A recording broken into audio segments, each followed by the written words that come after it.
আরও একটা গুরুত্বপূর্ণ দিক অবশ্যই মাথায় রাখতে হবে, যেমন আমরা ছিলাম দিল্লির খবরে, ঠিক তেমনই আমাদের রাজ্যের আজ বিধানসভার শীত অধিবেশন। এই অধিবেশনে ঠিক কোন কোন বিষয়গুলো গুরুত্ব পাবে মনে রাখতে হবে। দিল্লিতে যখন ওয়াকফের খসড়া বা ওয়াকফ সংশোধনী নিয়ে তোলপাড় হবে সংসদ, তখন রাজ্যের তরফে কি করা যায় সেই ভাবনা চিন্তা নিয়ে সরকার তারা একটা বিল আনবে। এই বিল কি রকম হবে? সংখ্যালঘুদের স্বার্থ রক্ষা হবে? কিভাবে সেই বিল পাশ করানো যেতে পারে? বিরোধীদের কি অবস্থান হবে? এই সব কিছু নিয়ে কথা বলবো। আমার সঙ্গে রয়েছেন আবির, সরাসরি আবির।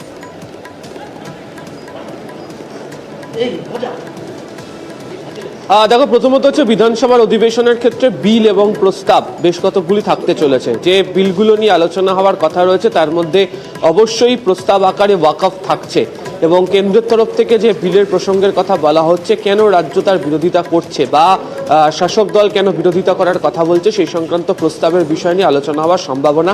আগামী বুধবার দিনকে রাজ্য বিধানসভাতে যে বিএ কমিটির বৈঠক রয়েছে, সেই বৈঠকে কবে এই প্রস্তাব নিয়ে আলোচনা হবে সেই বিষয়ে চূড়ান্ত সিদ্ধান্ত গৃহীত হবে। দ্বিতীয়ত হচ্ছে, তুমি জানো যে কলকাতা থেকে ইউরোপ যাওয়া সরাসরি বিমান নেই, তা নিয়ে রাজ্যের তরফ থেকে রাজ্যের মন্ত্রী চন্দ্রিমা ভট্টাচার্যটি প্রস্তাব জমা দিয়েছেন, তা নিয়ে আলোচনা হওয়ার কথা রয়েছে। এছাড়া একাধিক বেআইনি নির্মাণ, যা কার্যত মাথা ব্যথার কারণ হয়ে দাঁড়াচ্ছে বিভিন্ন পুর নগর উন্নয়ন এলাকাগুলোতে, ফলে রাজ্যের পুর নগর উন্নয়ন দপ্তরের তরফ থেকে এই সংক্রান্ত কঠোর বিধি আনা হচ্ছে, সেই সংক্রান্ত বিষয়ে আলোচনা হওয়ার কথা রয়েছে। এছাড়া রাজ্য বিধানসভাতে বিজেপির সদস্য শঙ্কর ঘোষের তরফ থেকে প্রাইভেট মেম্বার বিল আনা হচ্ছে।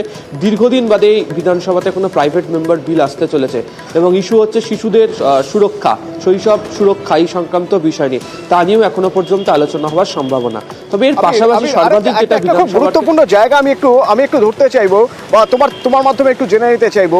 আমরা দেখেছি যে আজ প্রধানমন্ত্রী নরেন্দ্র মোদী যখন বক্তব্য পেশ করছেন সংসদের অধিবেশনের শুরুতে, তার মধ্যে একটা অন্যরকম কনফিডেন্স, কেন্দ্রের বিজেপি সরকারের মধ্যে একটা অন্যরকম কনফিডেন্স মহারাষ্ট্র জিতে যাওয়ার পর।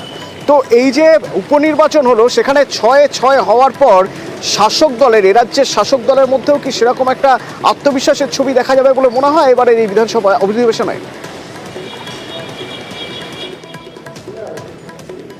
প্রথমত হচ্ছে, সংখ্যাধিক্যের ক্ষেত্রে এই রাজ্য বিধানসভাতে তৃণমূল কংগ্রেসের সংখ্যা অনেকটাই বেশি, ফলে যে কোনো ধরনের বিল বা প্রস্তাব যেগুলোকে পাশ করানোর দরকার পড়ে আলোচনার ক্ষেত্রে অবশ্যই তারা সংখ্যাগরিষ্ঠতার জায়গাতে থাকে।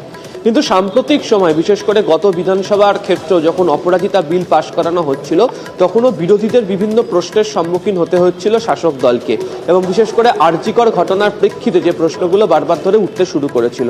ঠিক এই মুহূর্তে দাঁড়িয়ে যেহেতু সদ্যই 6টা বিধানসভা উপনির্বাচনে তৃণমূল কংগ্রেস জয়লাভ করে এসছে, শহর এবং গ্রামাঞ্চল এবং চাবলয়ের ভোট সমস্তটাই তৃণমূল কংগ্রেসের পক্ষে গিয়েছে, ফলে অবশ্যই রাজ্য বিধানসভার ক্ষেত্রে এই প্রস্তাব বা বিল পাশ করানোর ক্ষেত্রে যে আত্মবিশ্বাসী যে মনোভাব, সেটা অবশ্যই রাজ্যের শাসক দলের যারা বিধায়করা রয়েছেন তাদের মধ্যে লক্ষ্য করতে পারা যাবে। অতএব